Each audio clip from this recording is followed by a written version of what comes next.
I was standing in front of my wife and 2 sons, our boxes stacked like tombstones by the gate. My landlord, Mr. Brent Calloway, leaned on his silver SUV, laughing loud enough for the neighbors to hear. He waved the eviction notice like a flag of victory. "Should have paid on time, Hale," he said, grinning.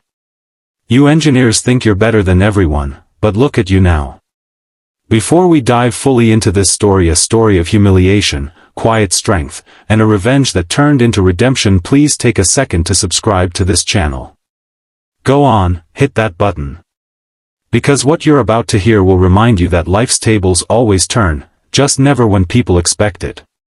And while you're here, drop a comment below, tell me what time it is where you are right now. Because somewhere in the world, at this exact hour, someone is being laughed at, someone is being underestimated. And someone like Mr. Rowan Hale once is quietly planning a comeback so poetic, it'll make even his enemies applaud. Now let's begin. I didn't shout. I didn't even beg. My youngest, Eli, clung to my leg. My wife's eyes filled, not with tears, but with shame. That was the moment something inside me turned quiet and sharp. He thought he was throwing out a failure. He didn't know I'd just been offered something that would change everything. I walked away that evening with nothing but a key, not to his house, but to his future. The neighbors watched from their windows. Some shook their heads. Others whispered. But nobody helped. That's the thing about poverty. It makes you invisible even when you're standing right there. 2 days before the eviction, I'd been approached by Osric Weston, an old college friend turned property investor. He'd offered me a partnership to help him design and manage a series of high-end rental units across the city. All I needed was an address to start the pilot project. I never expected it to be Brent Street. When Osric mentioned the property listings he was acquiring, I saw a familiar gate on the document. Brent Calloway's compound. I didn't tell him then. I just smiled and said, "I know that address well." Osric handed me a folder with blueprints and financial projections. The numbers were staggering. If this worked, I wouldn't just recover. I'd rebuild everything I'd lost and more. But there was something else in that folder. A letter of intent to purchase multiple properties in the neighborhood, including the one I was being thrown out of. Brent thought he'd closed a door on me. He'd unknowingly left the back gate wide open. That night, after sleeping in our car, a stranger offered help. Mrs. Thea Loring, a retired architect who'd once known my late father. She let my family stay in her guest house. Clean beds, hot food, dignity restored. She listened to what happened and simply said, "Rowan, don't fight with small men. Build something so high they can't see the top." Her words became my blueprint. I spent that night sketching designs, one of which would soon reshape the same neighborhood that spat me out. My wife, Sarah, watched me work in silence. She didn't ask questions. She just brought me tea and sat beside me. Eli and his older brother, Marcus, slept peacefully for the first time in weeks. Mrs. Loring's guesthouse smelled like cinnamon and old books. It felt like home in a way our apartment never had. And 3 weeks later, Brent's property was suddenly up for sale, to my new company. Through Osric's firm, we quietly acquired Brent's compound. He thought he was dealing with a faceless investor. He signed every page, laughing as usual, certain he'd beaten me. The papers were notarized under Hale Weston Development. When I saw my signature beneath his, I realized poetic justice isn't loud. It's quiet, clean, and signed in ink. The lawyer handling the transaction was a woman named Patricia Moore. She'd handled dozens of property deals and knew when something felt personal. "Mr. Hale," she said after Brent left, "I've never seen someone smile so little while winning so much." I told her it wasn't about winning. It was about balance. She nodded like she understood. The deed transfer took exactly 14 days. 2 weeks that felt like years. Every morning I checked my email, waiting for confirmation. And when it finally came, I didn't celebrate. I just exhaled. Fate wasn't done. The same man who once mocked me soon came knocking, asking for help. 3 months later, I heard that laugh again, only this time it was nervous. Brent stood outside my new office, hat in hand. His construction business had collapsed. His new landlord, me, was raising rent across all his old units. He didn't know I was behind it yet. "Rowan," he said, trying to smile. "You're into real estate now, right? Think you could help a friend out?" I looked at the man who once laughed at my pain and said, "Of course, Brent. But let's start with your application for tenancy." He laughed again, not realizing he was about to sign another contract, one that would change who owned what, forever. His laugh had changed. It used to boom with confidence. Now it rattled like loose change in an empty pocket. I offered him coffee. He accepted with shaking hands. We sat across from each other in my glass office. Outside, construction crews worked on the very properties his money had once touched. When Brent came to my office, he talked too much. He bragged about the idiot investors who'd bought his compound, and how he planned to buy it back cheap when they go broke. I just listened, taking notes, not of his words, but of his blindness. When he left, I turned to Osric and said, "There's a certain beauty in letting a man build his own cage." We approved his lease application under a shell firm that answered to me. He moved in the next week, laughing as he carried boxes through the same gate where he'd once thrown mine out. But this time, the laughter echoed differently. Sarah watched from our car as we drove past. "Do you feel satisfied?" she asked. I shook my head. "Not yet. Satisfaction comes when he understands." She squeezed my hand. She'd been there that day, holding our crying children, watching our belongings dumped on the street. She deserved to see this through too. Clause 14 was my quiet masterpiece. It stated that any structural renovation or upgrade done by the tenant without written approval would become the property of the landlord. And Brent? He loved to show off. Within a month, he'd repainted, rebuilt the patio, even added a water fountain. He was trying to impress buyers to flip the place. Osric called me laughing. "He's improving your property for free." I smiled. "No, Osric. He's improving his lesson." The clause had been suggested by Patricia Moore. "Cover yourself," she'd said. "Men like him always think they're smarter than the contract." She was right.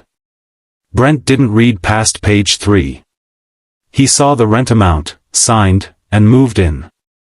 Every nail he hammered, every tile he laid, added value to my investment.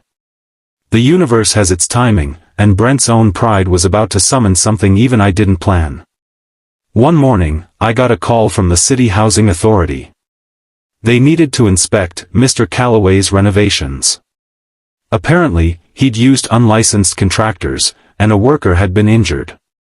I arrived at the compound, clipboard in hand, playing my role as the new property consultant. When Brent saw me, his face paled. "Rowan? What are you doing here?" I smiled gently. "Just ensuring everything is up to code, Mr. Calloway. I work for the property owners." He stammered through excuses.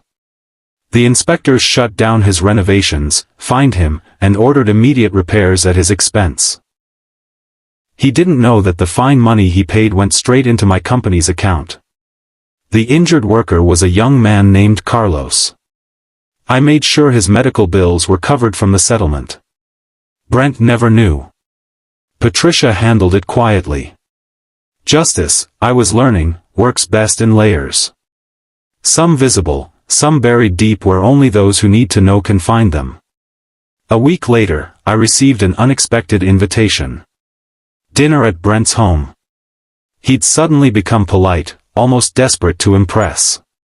His wife, Sylvia, greeted me warmly, serving wine with trembling hands. I looked around the dining room, my old one, the same walls that had echoed with my family's shame. He toasted me, saying, "To second chances." I raised my glass and replied, "They're not given, Brent. They're recognized." Halfway through the meal, his wife excused herself, leaving behind an envelope by mistake. Inside were overdue mortgage notices, not just for the house, but his entire business. That's when I realized Brent wasn't just arrogant. He was drowning. The meal was roast chicken.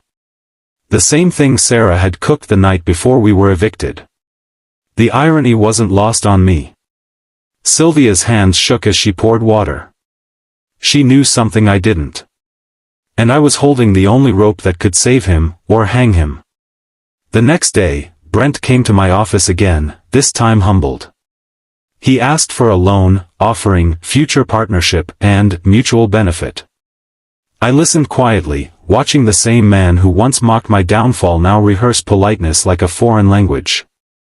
I told him I'd consider it, but only if he brought all his property documents for review. He agreed instantly. That night, as I locked my office drawer, I looked at my reflection in the glass and said to myself, mercy and strategy share one rule. Both must be given only when they're understood. Sarah was waiting in the car. "What are you going to do?" she asked. I told her the truth. "I don't know yet." She nodded. She trusted me. That trust, earned through years of struggle, meant more than any contract. And when he walked in the next morning with his documents, I realized I was about to own far more than just his compound. Brent arrived early, suit pressed, hands shaking. He laid his property papers on my desk, avoiding my eyes. I flipped through them slowly, not as a victor, but as a man confirming prophecy. The numbers were grim. 3 mortgages, 2 pending lawsuits. I closed the file gently. "Brent, the walls you built to keep others out have started to trap you." He looked up, defeated. "Can you help me?" I nodded. "But understand, help without lesson is wasted." I agreed to buy his debts anonymously, saving his estate from auction. He left, grateful. He didn't know that by sunset, his signature had made me his landlord again. Osric asked me why I didn't just let him fall. "Because," I said, "revenge that destroys teaches nothing.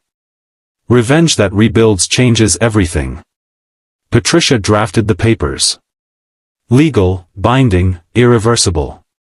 That night, I realized mercy could wear the same face as revenge, if worn wisely. Both required precision. Both demanded patience. 2 weeks later, I visited the compound. Brent was hosting a barbecue, pretending everything was fine. When I arrived, laughter stopped midair. His wife, Sylvia, whispered, "Is that?" I smiled warmly. "Mr. Calloway, I believe your lease renewal is due." His jaw dropped. "You?" "Yes," I said softly. "Life has a sense of direction, doesn't it?" I didn't gloat. I simply handed him the renewal letter, now with rent terms double his original rate. He had no choice but to sign. He signed his name trembling, still unaware that his next rent check would bear my name. The guests watched in confused silence. Someone asked if everything was all right. Brent forced a smile. "Just business," he muttered. But his eyes told a different story. They told of a man finally understanding that actions, like seeds, eventually grow into something you have to harvest. Whether you want to or not. For days, Brent avoided me. He paid the new rent quietly, but his pride began to rot in the silence. I watched him from my office window one afternoon, pacing, muttering, breaking under invisible weight. Osric said, "You could end him completely." I replied, "That's not justice. That's indulgence." Sometimes, silence corrects louder than punishment. And so, I waited, not for him to fall, but to understand. But pride, like rust, eats quietly. And soon, the walls began to whisper secrets I hadn't planned to hear. Mrs. Loring called me one evening. "Rowan," she said carefully, "there's something you should know about that property." She paused. "Your father once owned part of it." I felt the air leave my lungs. "What?" She explained how my father had been forced to sell years ago, under pressure from creditors. The buyer? A man named Nathan Crow. And Sylvia came to see me, alone. She sat across my desk, eyes red, voice trembling. "I can't live like this, Mr. Hale. Brent is drowning in guilt. He doesn't sleep, doesn't eat. He talks to himself." I listened, not to her words, but to the sound of remorse finally echoing through their house. Then she said something that froze me. "He knows it's you. He found the clause." I stayed still, studying her face. She wasn't here to beg for money. She was here to beg for peace. I leaned forward. "Tell him this. Wisdom begins where excuses end." She nodded, wiping her eyes. Before she left, she handed me a small envelope. Inside was a photograph. My father, standing in front of the compound, smiling. The date on the back read 1992. My hands trembled. "Where did you get this?" "From the attic," she whispered. "There are more." But Brent didn't listen. He decided to take back his dignity in the most reckless way possible. It was midnight when I got the call. The compound was on fire. Brent had tried to fix an old electrical line himself, refusing to hire help. By the time I arrived, firefighters had contained the blaze, and Brent stood in the rain, watching his dream melt. He looked at me and said, "You won, Hale." I shook my head. "No, Brent. Pride lost." The insurance claim went through weeks later, but the payout went to me, the legal owner. I rebuilt the compound, not as revenge, but as redemption. I even offered Brent a small guest house, rent-free. He refused, but his wife accepted. That's how forgiveness found its way through the ashes. Sarah stood beside me as we watched the reconstruction. "You're a better man than he ever was," she said. I shook my head. "I'm just a man who remembered what it felt like to lose everything." The new compound would be beautiful. Modern, safe, strong. A monument not to pride, but to resilience. A week after the fire, I walked through the compound. The scent of smoke still hung in the air, familiar, almost intimate. Among the ruins, I found a half-burnt envelope wedged beneath the old patio stones. It was addressed to me. Brent's handwriting. Inside were bank statements and an old deed, with my signature from years ago. He'd bought the property from a man who had stolen it from me through a forged sale. Brent wasn't my destroyer. He was the last link in a chain of betrayal. I sat there in silence, rain soaking the ash around me, and whispered, "Sometimes justice takes the long road and arrives wearing the wrong face." I called Patricia immediately. She arrived within the hour, examined the documents, and confirmed what I suspected. The original sale had been fraudulent. My father's signature forged. What the letter didn't say was who helped that theft happen, and that truth was about to tear open everything I believed. Osric found me the next morning, still holding the letter. He looked pale when he read it. "Rowan, do you realize whose name is on this deed transfer?" I nodded slowly. "Nathan Crow. The same business partner who vanished with my funds a decade ago, the man whose betrayal had started it all." But the deeper twist was inked on the back. Witnessed by Sylvia Calloway. Brent's wife had once worked for Crow and had signed the document that made my fall legal. It wasn't malice. It was survival. She'd been a junior clerk, following orders. Still, the web was closing. The name Nathan Crow had haunted me for years. He'd been my mentor once, the man who taught me everything about structural engineering and property development. Then he'd vanished, taking my investment and my reputation with him. And before I could confront her, she came to me first, carrying the one thing I never expected. Remorse. Sylvia met me in the park, away from her husband's eyes. Her voice trembled.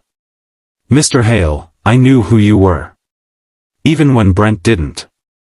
I recognized your name the day he bought the compound. I wanted to tell you, but he was proud, and I was afraid." I looked at her, not as an enemy, but as another soul caught in the machinery of greed. She handed me a folder. Nathan Crow's private emails, the proof of his theft and the forced sale. Everything I needed to reclaim not just property, but dignity. I closed the folder and said, "You've given me truth. That's the only currency that never loses value." She cried then, not for herself, but for the years of silence she'd carried. "I was 23, she whispered. I didn't know what I was signing." I believed her. But when Brent discovered she had met with me, truth turned from light into a torch that burned through his last defenses.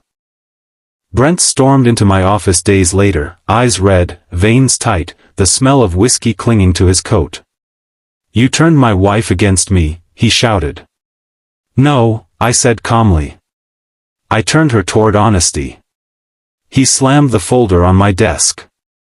"You've had this life planned out like a chessboard." I leaned forward. "Brent, if I planned this, you would already be gone. But mercy is the hardest move to make." He stared at me, torn between hatred and awakening. Then he whispered, "So what now?" I said, "Now, we both face the man who profited from our blindness." He blinked. "Crow." I nodded. For the first time since I'd known him, Brent looked genuinely afraid. "He's dangerous, Rowan. He's connected. He'll bury us both." I smiled.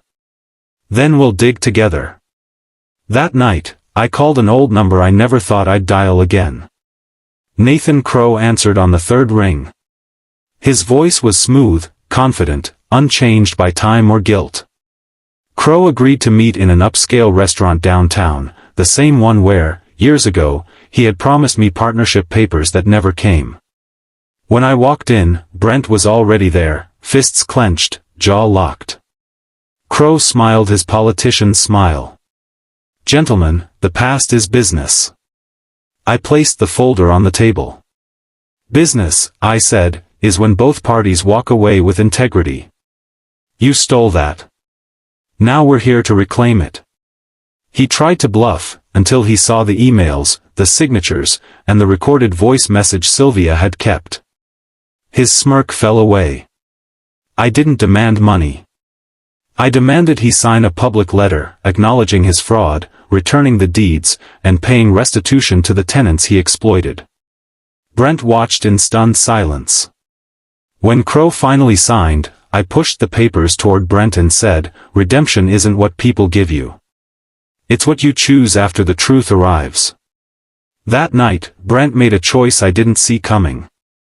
Brent came to me with a folded sheet of paper and a humility that felt real. He did not beg. He did not insist. He presented terms like a man learning to walk again. "I will work. No pay. I will fix what I broke. I'll live in the guardhouse, take the smallest room, and every penny I earn goes to the tenants I wronged." He expected contempt or a laugh. What he found was a ledger in my eyes, long consideration, then a question. "Do you understand the difference between penance and punishment?" I asked. He blinked, genuinely unsure. "Penance is heavy with remorse. Punishment is light with anger." I told him to start the next morning. But I asked one thing first, a public acknowledgement to the community, not a speech full of excuses, but a small statement of facts and ownership. He hesitated. Pride warred with shame. He agreed. A small step. A truth spoken. When he stood in front of the compound gate the next day to read the statement, someone in the crowd did something I didn't expect. At the gate, as Brent read, an older tenant stepped forward. Mrs. Albright, who'd cooked for construction workers for decades. She interrupted his prepared words and simply asked one question. "Did you ever pay any of us what you promised?" Brent faltered. He hadn't. He'd paid in favors, in deferred repairs, in promises that evaporated. The crowd shifted. Murmurs rose. After the statement, I asked to speak privately with Mrs. Albright and the compound steward, Leon Wren. They handed me a thin, yellowed ledger, not Brent's, but one someone had kept in secret. A record of small, unexplained deposits over years, many traced to a shell account with the name Crow and Sons. Those small deposits had been diverted from a larger stream, the same stream Nathan Crow had skimmed. In other words, some of the misdirected money had kept tenants afloat, quietly. Brent had not created that system. He'd inherited it, abused it, and in his own clumsy way had kept people from falling further. That night, Sylvia came to my office with another folder. She handed me a stack of images, grainy, intimate. Mrs. Albright holding small envelopes. Brent, years ago, slipping cash to a maintenance man under the table. Sylvia herself, late nights tallying receipts to cover a tenant's hospital bill. She hadn't shown these before because she feared they'd make her culpable. Now she offered them as confession. "We were bad at being good," she said. "We tried to patch a roof while the house burned." The photographs reframed everything. They did not excuse Brent's cruelty or his glee the day he evicted my family. They revealed a pattern of clumsy humanity, people who had wanted to do right but did it in private, in ways that helped some and hurt others. The community's anger softened into a terrible, complicated sorrow.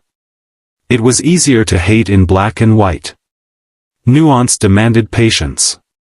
I called a meeting for the tenants the next afternoon and invited Brent and Sylvia to sit in the middle of the room, unguarded. We met in the old community hall, a circle of folding chairs, coffee, flour-dusted hands. I did not put myself on any pedestal. I asked only that everyone tell the truth to one another, plainly. We started with small things, unpaid light bulbs, broken steps, and moved to the ledger, the photos, the fire, the deed. People spoke, sometimes angrily, sometimes with tears that surprised them. Brent spoke last. He read a short paragraph. I signed where I shouldn't have. I laughed where I should have listened. I will not ask for forgiveness, but I will spend my life trying to earn it. Then something surprising happened. Leon Wren, whose son had missed a year of school because of unpaid bills, stood and said, "If Brent will pay a fair rent for his house, and put any extra into a tenant fund, I will help him do it. But he must also teach apprentices, so younger men know to do right." The tenants did not demand blood. They demanded a system that prevented the next Brent. That night, Nathan Crow's lawyers sent a letter. I sat with the letter under the lamp and thought of the men and women who had kept this place alive on borrowed promises. I thought of my wife's quiet hands, of Eli's small patience, of the night I closed the door on our old life. The letter offered a simple business settlement, Crow's signature and a check, if we agreed to silence. I could have taken it, signed the paper, sealed the wound with cash and anonymity. That option would have bought comfort and robbed the community of truth. Instead, I wrote back. We will accept restitution publicly, and Crow will sign a declaration of wrongdoing. The funds will be placed into a community trust administered by the new council. Nothing hidden. The lawyers balked. Crow hissed through his office phone. He offered more money, less visibility. I accepted none of it until he agreed to a public statement and a fund audit. He signed. He had to look my tenants in the eye. When he did, the hall felt lighter. As the trustees set the first checks, Sylvia said quietly, "You could have taken everything, Rowan. Why didn't you?" I remember the first time I stepped back into that compound. The same gravel where Brent had laughed as he threw my family out, only now, my shoes left deeper prints than his. The air smelled of rain and something sweeter, justice. When the realtor handed me the keys, I didn't smile. I just nodded. "Strange thing," he said, "this used to belong to a man named Brent Calloway." "I know," I replied quietly. "He used to be my landlord." That night, I stood in the same doorway Brent had once slammed shut in my face, and I whispered to the empty walls, "Forgiveness isn't forgetting. It's remembering without letting it rot you." But even as I said it, I knew forgiveness still had one test left. Sarah walked through the rooms with me, touching walls, opening windows. "It feels different now," she said. "It should," I replied. "It's ours." Brent showed up the next morning as the new tenant applying for the downstairs unit. He looked older. Deflated. The man who once mocked me now stood in a wrinkled shirt, hat in hand. "Rowan," he said softly, "I heard you bought the place." I didn't gloat. I didn't need to. "Yes, Mr. Calloway," I answered calmly. "You're here about the lease?" He nodded. His voice cracked when he added, "It's just me now. Lost the wife. Lost the company. Trying to start over." He offered me a check. The same check amount he'd demanded from me years ago when he'd laughed as I begged for an extra week. "Funny," I said, "you wrote the same number I once wrote for you." He looked down, shame blooming like a bruise across his face. I suppose we both learned what it feels like to be on the other side of the door.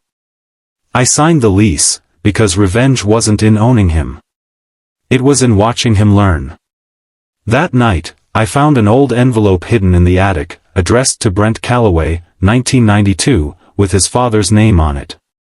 The envelope was yellowed with age. Inside was a handwritten letter from Brent's father, a landlord too, advising him never to let tenants feel like equals. My breath caught. It wasn't cruelty that made Brent what he was.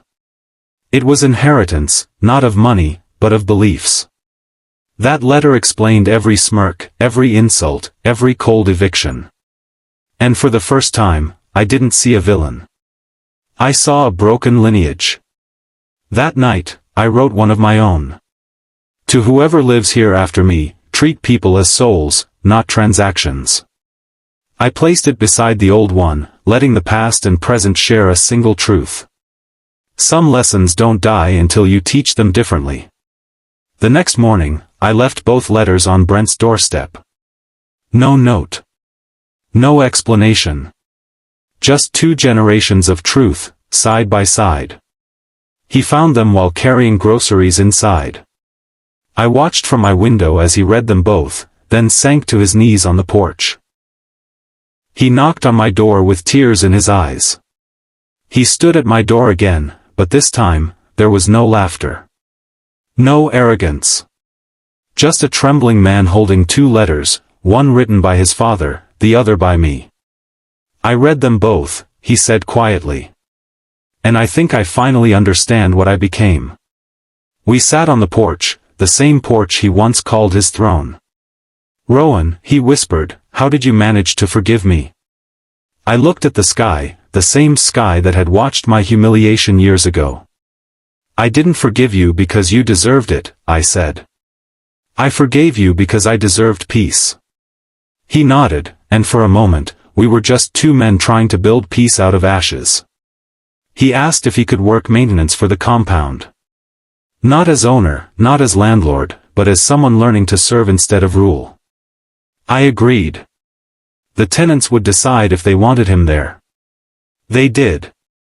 Leon Wren shook his hand. Mrs. Albright brought him soup. Slowly, the man who destroyed began to rebuild. Months later, Brent handed me a small envelope. Inside was a check, my rent money from the past, every dollar he'd ever overcharged, with interest. "I sold my car," he said. "I can't erase what I did. But maybe this can help me sleep." I didn't take it for the money. I took it for the meaning. I deposited it into a local housing charity, for families evicted without mercy.